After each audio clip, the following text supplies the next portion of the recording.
The brothers Wisp. The brothers Wisp, brothers Wisp.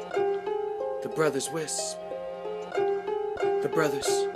You're now listening to Greg. Hey everybody, this is Greg with a solo Brothers Wisp number, I would say 146 and a half. I'm not really going to count this as a full episode.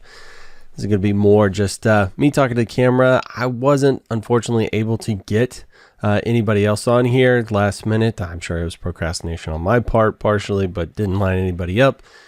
And things are getting kind of wild, so I'm not going to be able to do a makeup session for a little bit. So I thought in lieu of just completely skipping, I would do the thing that everybody hates, and it's just me talking to the camera, communicating with you guys directly, the fans. But having said that, we have no new patrons. Actually, we do have a new patron. They were a $1 subscriber, so I'll still give them a shout out. Let's see. It is Kyle Wood. So thank you, Kyle Wood, for going to patreon.com/thebrotherswisp, chucking us a couple of bones or a bone, whatever it happens to be, and supporting us. So let's see. We are brought to you by Sonar, a scalable, intuitive, and comprehensive ISP billing and operational support system. Learn more at Sonar.Software, as well as towercoverage.com is your RF propagation system to empower your network, real-time data metrics, enable your coverage area, reaching your customer base, and more. The industry's best RF propagation mapping system allows website integration for customer sign-up and pre-qualification. This is data that you can use to scientifically plan your expansion to help your WISP succeed. Get a free trial today at towercoverage.com. So what do I have to talk to you fine folks about today? One was Datacenter Xconnects. So I'm sure most of you know that I did the Datacenter dance for quite a number of years, in and out of those places. Not only the one that I actually worked at, but facilitating connections at other ones and doing all kinds of crazy stuff. And so I have learned a few things over the years. One, I know that as far as Xconnects go, that's where a significant portion of pure profit comes for data centers. So they're usually pretty hard and fast about how much they're going to charge you about Xconnects. That's because they know that's the butter zone, baby.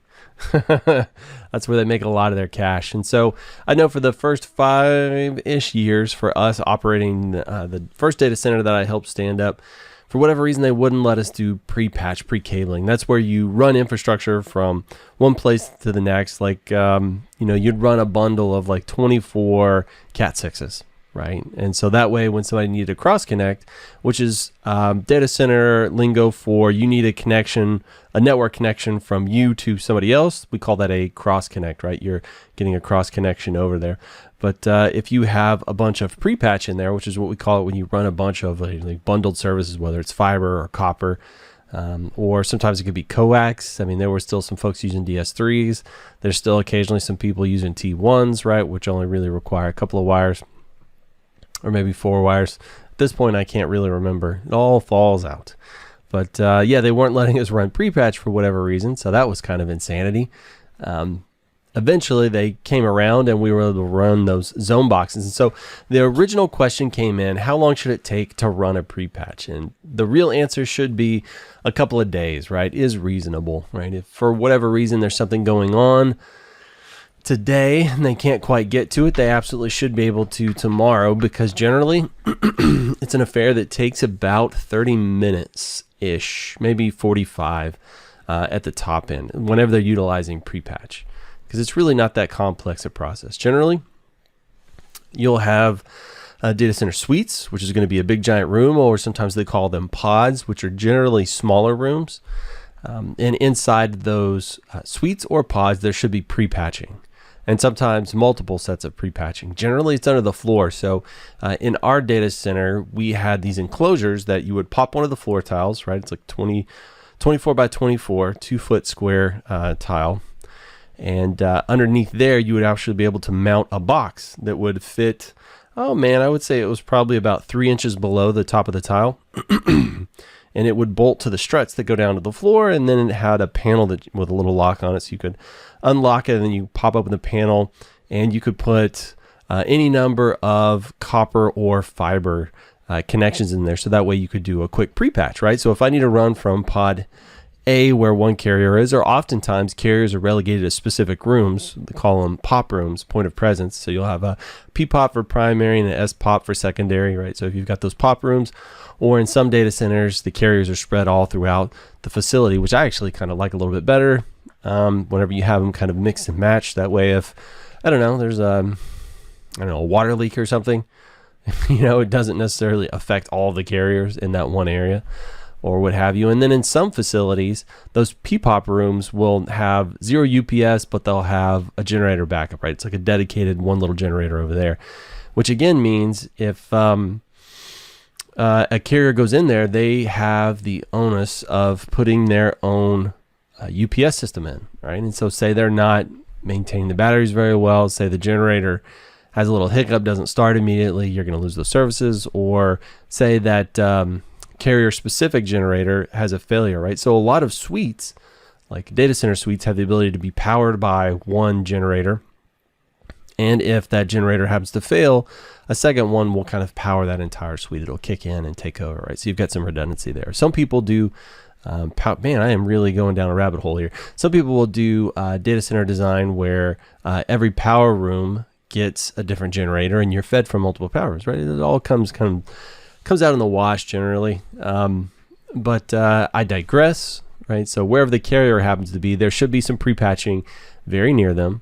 So whenever you order a cross connect from the carrier, whether it be copper or fiber, they should only have to run, I don't know, usually 50 foot or less. Usually it's like 20 foot of infrastructure to get from whoever that carrier is to the pre-patch infrastructure. So really that's not very far. And then whenever you're near a customer in a suite or a pod, the pre-patch from them is generally within 40 feet or something like that. It's usually not very far. So it really allows data centers to bulk buy patch cables, whether they be copper or fiber, and they just have bags of them sitting in there. You order a cross connect, they're just going to go and rip open 2 bags, label the cables, and then run it to zone to carrier and then zone to customer. So it really shouldn't take very long. I had somebody say that it took them up to 2 weeks to get one in there, and my thinking is perhaps they had just exhausted the pre-patch infrastructure and they had already ordered some additional. It just hadn't been installed yet, so they were waiting on installation. To me, that makes sense because we've seen that before. But really, the data center should be heading that stuff off at the pass, right? Whenever they get to like 95% utilization on one of those zone areas, they should be already installing some additional pre-patch infrastructure in there. And really, it's interesting the prices people charge for that stuff. So I know some data centers for like a copper cross connect, they'll be like $50, and for a fiber one, they'll be like $150, right? There's that disparity in price because they assume that you're going to be able to get more capacity out of a fiber, so therefore they should charge more.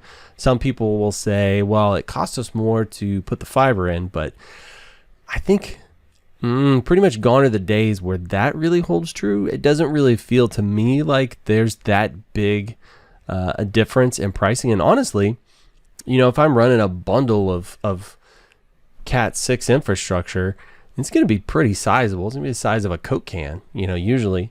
Whereas I can get, 10 times that number of fibers in something the size of a Sharpie.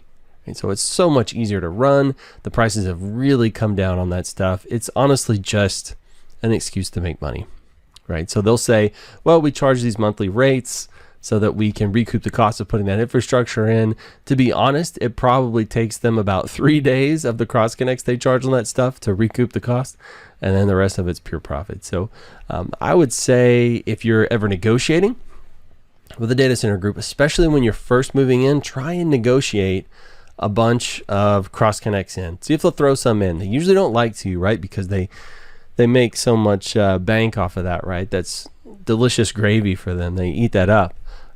But oftentimes you can get maybe 1 or 2 thrown in for free.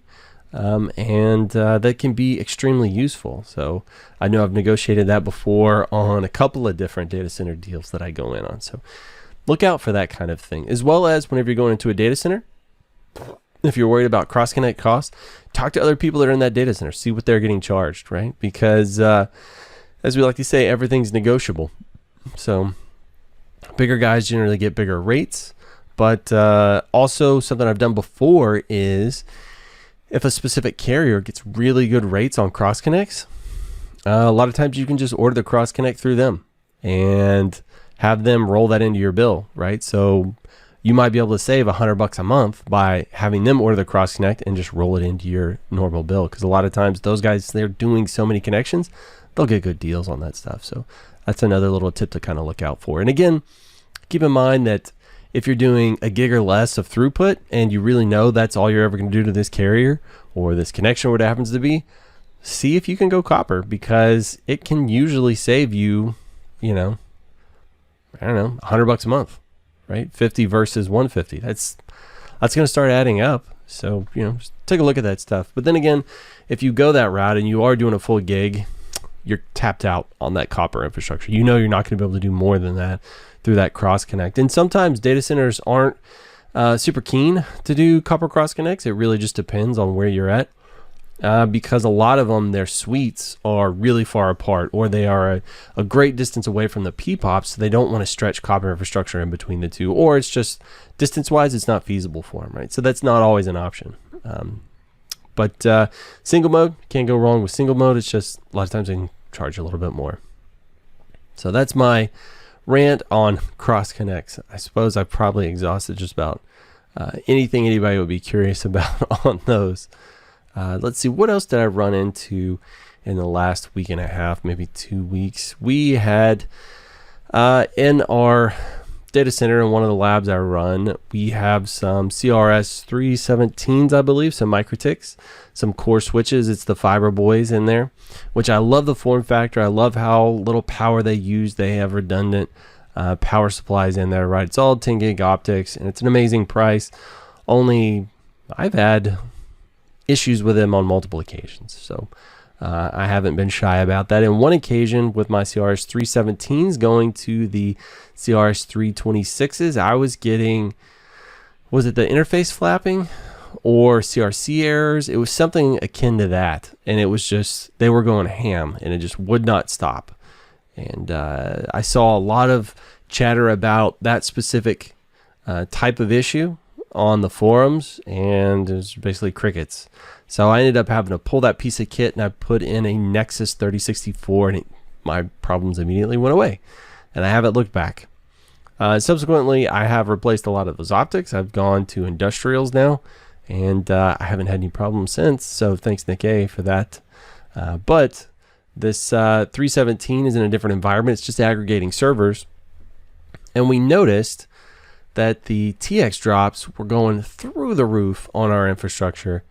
It was just going crazy. We were a little bit behind on updates, but usually on switches, right, that just aren't really accessible by anything, you know, you can be a little bit more lackadaisical on that stuff. And also it's aggregating our VMware cluster as well as the SAN that they're all connecting to. So we've only got one in there. The MC lags, multi-chassis link aggregation doesn't exist yet between multiple 317s on a standard train, right? It's in the beta stuff, and I'm just too risk averse to put two in there and run beta code on it. Although I'm getting closer to it. I don't know, we'll see. Either I'm going to do the 317s with MC lag, or I'm just going to throw in a couple of Nexus 3064s. I know if I put in the Nexus stuff though, I never have to think about it. And they do their version, Cisco's version of MC lag. It's like multi-ether channel, right?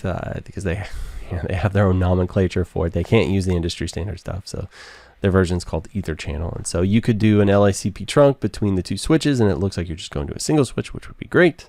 But we were getting bonkers bananas transmit drops on those interfaces. So much so that I think we ended up losing connection to the NAS, our network attached storage, right? That everybody, all of the VM hosts were connecting to for their storage on the back end. So we ended up upgrading it, and then when it rebooted, it looked like most of the TX drops to the individual host machines stopped, but we were still incrementing TX drops to the NAS, but not nearly so bad. I think it's manageable for the time being. So we haven't quite figured out if we're going to rip and replace those or what. But what really got me is just the lack of troubleshooting on these things. Right? When it was really going bonkers, we wanted to, like do a torch or a standard capture of some kind. And really, if you try and do like a torch on the interface, you're going to see nothing. That's because it's all running in the switching ASICs, right? I mean, you can turn that off, but you're going to kill your device, right? Everything's going to have to bridge to the CPU. It's going to kill that small switch. So you're kind of stuck in this catch-22, right? I want to see what's going on the port. Maybe I can help figure out what's going on. The logging, right? Like if we're dropping packets like crazy, I would expect to see something in the log. I mean, because it's going out all interfaces, but there's nothing in there. And I'm sure there's some purists on here that would argue that you're not going to see everything in the log. I would love to do some kind of a packet capture. Here's the trick. I know we can mirror a port, so we could have mirrored a port to another interface on that switch. And mirroring basically means just take everything that you're egressing or ingressing out of, say, port 10, copy and send that out to port 5, and then I can put a laptop or something on port 5, and I can capture that traffic and thereby figuring out what's going on. The only trick is this switch is at a data center, and say it's 1,000 miles from me, right? That's not practical. I can't just pop in there and do that. Whereas most of the major manufacturers, I can actually get some understanding. I can do like a debug on that interface. If it's like a Cisco device, or I can do packet captures on the more modern switches, and I can take a look and see what's going on, or I can enable some additional debugging. Whereas on the MikroTiks, once it hits that switching ASIC, it really feels like it's just going into some kind of black box, some kind of mysterious black hole from which information never returns, and that frustrates me. I hate seeing an issue and really not having a way to practically understand what's going on. So that's one of the things that really annoys me sometimes about these 317 specifically. These are the ones I've been having problems with. And I know there's a lot of people that love them and haven't had any issues. I don't know why I have just had such poor luck with that specific switch model. The 326s, I love those things. I love them to death. They're terrific. They're hardy. I'm getting ready to, if this additional project goes through, I'm going to throw another 20 something of those jokers out there, and I'm sure they're going to truck along really great for me. But in that project, again, 317, I would have loved to use that, but I'm speccing the Nexus 3064 because it's a tank and it works. It's big, it's loud. It uses more power than the 317, but I mean, to me, reliability, especially for something that's 2.5 hours away from me, really trumps the cost efficiency of the 317. I need to know this thing is going to work. And so I'm not sure if they could do it or how they could do it, right? I'm not an engineer, and I obviously don't understand the intricacies of these switching ASICs and what they can do with it. But man, I would love to be able to really troubleshoot what's going on inside of the device, to understand, right? Like is it something in my infrastructure that's having problems?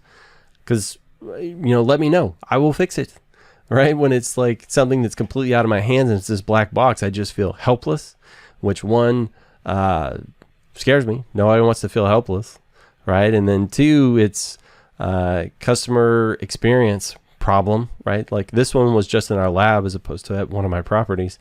But if I'm the one who suggested this equipment, now it's on me, right? I vouch for this equipment. I'm losing face over this. And I have no recourse to say, well, this is what the problem is. It's like, I'm not really sure. So in my mind, I would rather rip and replace just so I know I've got those tools. It's probably just me, but that's just something forward on the front of my mind. Something else with those switches, say like the 326s, again, I love those things to death and I use them a lot, but I was thinking about backups. And one of the interesting things is I do a lot of configuration inside. Well, I don't know about a lot. I do like port isolation and things like that. So port isolation is the ability to say I've got a 24 port switch with 2 10 gig uplinks. I can, on all those 24 ports, say they're all going to the same access VLAN. So theoretically everybody would be on the same VLAN. I can set them as isolated ports so that the person on port 1 can't communicate with the person on port 2, even though they're on the same layer 2 network, same subnet, they're pulling IPs in the same range. The switch will prevent them from communicating.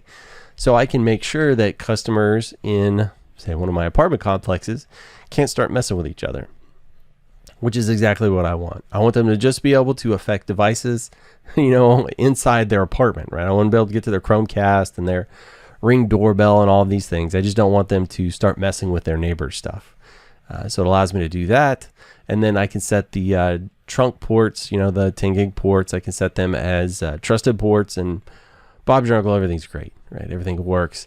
The only problem is when I do system export, right? So if I've written a script and I'm going in there and I'm doing that, or I go into the command line, I type export file and I make it a file and I drag and drop it off, all of those switch interfaces. So like in Winbox or in the CLI, you have to go into like the interface, the switch interface, and you're making changes in there. Anything I put in there, whenever I do the export commands, it doesn't spit that out. It's like I can even go in the CLI, I can go to that specific place where I just typed in the commands and I can tap export, and it's not spitting that information back out. Right, so I can pre-configure that in my configuration scripts, and when I put it in the CLI, it goes great. It's just when I'm doing an export, it's not there. It's like it never happened, which is not ideal. So supposedly, what I can do is I can do the binary-based backup, right? So if I go to the file menu and I hit the backup button, it creates this compressed binary, and it'll have all that information in there. And as Thomas pointed out, it'll have like user account backups and other things like that. Whenever you do an export, it doesn't export that information, or I think keys and various things like that don't get exported. But whenever you do the binary backup, it can back all that stuff up. But it apparently will also back up that switch configuration. So it's like you apparently have some of that. I may be talking out of my butt on the binary one, picking up the switch stuff, but that's, to me, a glaring issue on these CRSs. Like if it's a knob you can turn and tweak, and it's a configuration change you can make, whenever you do an export of the config, should be in there. You know what I mean?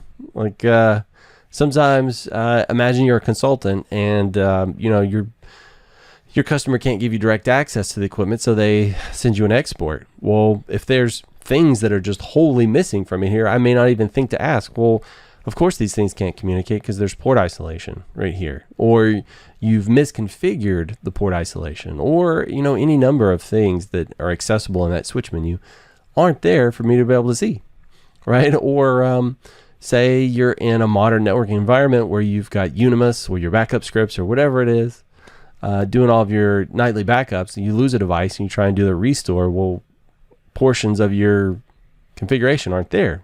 That's a problem to me. And I know this isn't Mike's rant corner, so I need to get off my high horse on this one, but it's definitely an issue, and I am not a huge fan of that.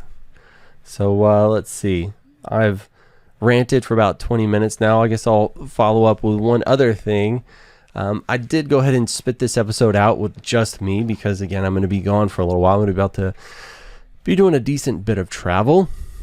And so I was thinking about travel essentials. I tried to fly. A friend of mine passed away, and I was flying to his funeral. Well, the flight got delayed and then bumped, and then I was supposed to fly out the next morning, but it would have made me late for the funeral. So guess who got to just immediately jump in their car and then drive 11 hours to get to Memphis? That's right, it was me. And so I was thinking of travel essentials other than having your car and being ready to drive. What are some things that I would get? And so last time I actually took a couple of these fruit bars. I can't remember what they're called, but they're like, it's just fruit, and they like, I don't know, like kind of dehydrate a little bit. They're still sort of moist and chewy, and they like compress them down into bar form. And I stuck a couple of those in my bag, and man, did that bail me out when we were heading to the funeral, I wasn't able to get breakfast, and so I'm sitting there in the parking lot, and I had that sitting in my car, so I pulled it out and ate it. And man, that floated me for the hour and a half before I could eat. I think I would have fell over there in the interim. So man, I was thinking I'm going to continue to travel. I know they made them through security. Like, I've always been apprehensive to like take food with me through the airport. I'm always so weird about, like, are they going to freak out and take everything from me or whatever? But I am definitely from now on going to be traveling with those little compressed fruit bars. I think that's a good lifesaver to have in your travel essentials. So that's now part of my travel essentials. So I guess I'll have those. I'll have some disinfectant. I guess now travel essentials are several masks. I'm going to figure I'll need, I get the, what do they call them? They're like N95 fish style, I think. And so they're really cool. Before we had the N95 duck bills, but whenever I would talk, my beard would grab it and it would eventually drag it off my face. It was really annoying. And so these fish style, they kind of cover horizontally your mouth, and they have another horizontal strip at the top and another horizontal strip at the bottom, and they kind of move with your mouth. So as I talk, they just sort of stay in place. So those are terrific. So they're also fairly affordable. So I'm just going to travel with those from now. I'm going to probably get double what I think I need trapped in that plane. I'm sure I'll wear one there on the flight, and then when I get there to my destination, I'll throw that one away, and then I'll just wear one until I take the next flight, and then chunk that, and then the third flight. So I probably will go through 3, maybe 4, but I'm just so paranoid. I always want to have extras of everything. I think a light jacket, always, even in the summer, I always travel. I go everywhere with a light jacket. When you're bald, I don't know, you get cold. That's my excuse. It's my lack of hair. I radiate heat too efficiently. That's my problem. No, I'm always seem to get cold when I'm in someplace. So I'm always traveling one of those. And then this one is a working trip. So I'm going to have 2 MikroTiks. I've got a map light, which I like to have my VPN client on. And then that way I can just plug it in and let it connect to the Wi-Fi and then automatically create all my tunnels, and I don't have to worry about anything, because I generally have multiple tunnels, right, to multiple pieces of equipment in different areas depending on what I want to get to. So I'm really just kind of emulating the experience that I have set up here at my desk. So whenever I travel, I can do that. And then also my other must-have travel accessory is a MikroTik HAP-AC². I like it because it's powerful. It's got gig ports. It's got 5 gigahertz Wi-Fi and a 2.4. So it's kind of got everything you sort of need, and I got it in a fairly compact form factor. I say that, but compact form factor, I have taken that. Well, the map light I like as well, because I can just plug it into the USB port on my laptop and it'll boot up, and it can power off of that, and then I can do all my stuff without having to connect to anything. So I can just run it right off my laptop. But the HAP-AC² is something you got to plug into the wall. I have taken mine, and I like sticking things in things. It's always been my bag. So I have relocated mine into a VHS copy of Jurassic Park, arguably one of the greatest movies of all time. And I've got that in a Blockbuster case. So it's like perfect. That's like if I'm gonna flex on somebody with my travel stuff, I'll use that router. But I like it just because it's powerful, and I can do kind of anything with it at any point. So if I have to like do some kung fu at one of these workshops or whatever, I can make some weird stuff happen. So it's cool to have on there. Also, what else do I have as a travel essential? I will put 1 change of clothes inside my laptop bag. Although I'm not checking any baggage, I'm going to be able to carry on because I'm, it's really light to travel, just boom, boom, boom, moving from place to place.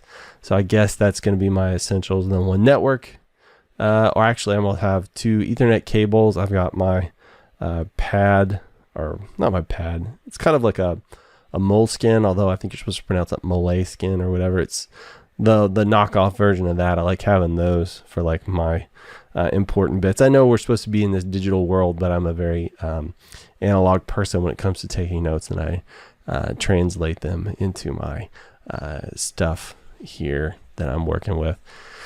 I don't know that I have any other travel essentials other than I've got the Samsung ear beans is what I call them. They look like kidney beans that you stick in your ears. I love those things.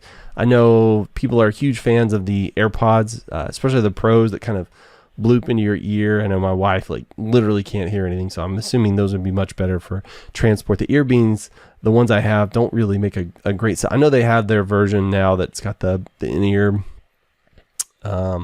like earbud style where they squidge in there with little silicone bits. I haven't tested those because I know my ear beans, I love them and they work well. Their noise canceling works pretty well. Of course, it doesn't cut everything out like the other ones do, but man, I sure can wear these a really long time. I think longer than I could one of the regular earbud versions. I think it's just that much more comfortable. And then like when you're not in a really noisy environment like an airplane, they do a pretty good job of, blocking out ambient sound. So yeah, I guess that would be my travel essential. I usually have a bunch of podcasts downloaded on my phone and ready to go, and I guess I'll do some of that. I know you can now do Netflix video. I'm a YouTube premium guy, one of those nerds, so I know you can download some videos there, but I don't know. I'm trying to be more contemplative here lately. I've been doing some D&D campaigns with my kid.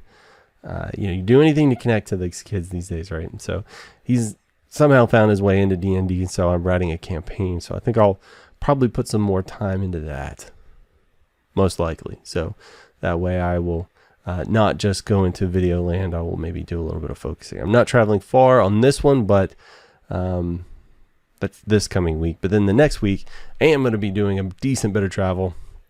So I'll probably be able to pull the laptop out and do some typing away on that one. Again, I don't want to fall into video land. That's traditionally where I go when I'm traveling and stuff like that. I'm traveling with somebody, but we're not going to be sitting next to each other on the plane. But we are on the same flights, staying at the same hotel. So flights aren't that long, though. I don't know. It'll all work out. It'll all come out on the wash. I know whenever I travel, if at all possible, I'm going to get an Aunt Annie's pretzel in one of the terminals. We're going to DFW, and I know there's like, those things are like, they're like roaches. They're everywhere. So hopefully I can crisscross and grab one. That's always kind of like a little go-to treat when I'm in the airport. I'm curious what you guys do as your go-to treat. I'm sure everybody's kind of got one. I've seen some people get like Cinnabons whenever they're in there, and they'll get like extra frosting. That's what that stuff is called. An extra frosting on top. So I've seen folks that definitely do that. Or caramel apples. Sometimes you can get a good one of those, like a Rocky Mountain Chocolate Factory or whatever it is. Yeah, I'd be curious to see what your travel essentials are. I didn't have a lot of technical ones, just a laptop, a couple of routers. I mean, that's really, I could pretty much take over the world, I think, with that. But I don't think I really require much else. I guess I am out of things to talk about. 30 minutes, that's probably plenty for listening to me squawk. So thank you guys. Sorry again for doing this one solo. Sorry for the short notice that I gave everybody else. Sometimes life gets in the way. I've been really covered up trying to prep for this stuff. So I'm doing a hackathon, and then I've got a Summit Connect, and then after that I got another one. So it's just a whole lot of stuff coming really fast. And then I'm not the only one helping with this workshop, and some of the other people waited to the very last second to test their stuff. So I'm having to like put in time here on the weekend as well, right here at the last minute. So it's been crazy. Anyway, thank you guys. I really appreciate all you listeners. I really appreciate the support. I know there's a lot of lurkers that don't join the Slack, don't do any of that stuff. I love you guys too. Just keep doing what you do. Keep putting that positivity out there. We'll talk to you soon. Any questions, comments, throw them our way. If there's anybody specific you want us to talk to, any specific piece of equipment that you want us to make Chad test, let us know. So thank you, and we'll see you next time. Let me click stop for Tommy C.